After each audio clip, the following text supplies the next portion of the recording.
Regarde-moi celle-là. Soraya, elle a mis le djilbab pour le ramadan. La semaine dernière, elle était en jupe courte. Laisse tomber, c'est la saison 1 de sa piété. Alaïd, elle enlève tout. C'est une hypocrite. Grave. Elle croit qu'elle peut tromper les gens?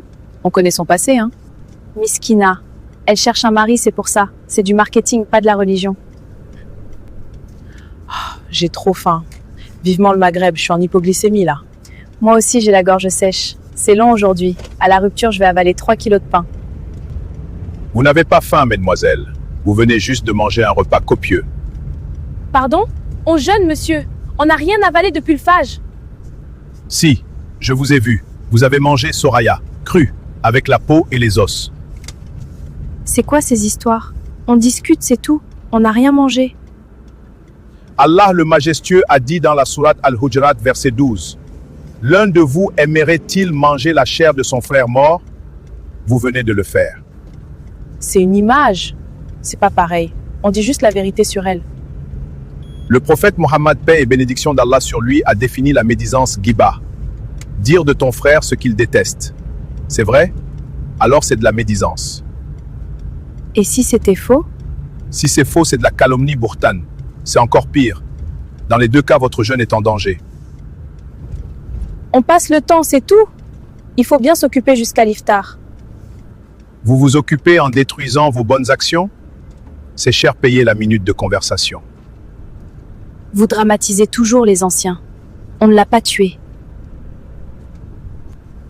Imaginez que je prenne l'argent de votre course et que je le donne à Soraya. Vous seriez d'accord?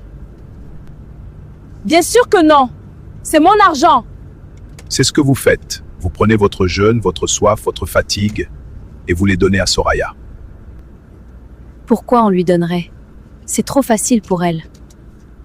Le jour du jugement, elle prendra vos hasanat en compensation de vos paroles. Tout mon jeûne d'aujourd'hui pour elle?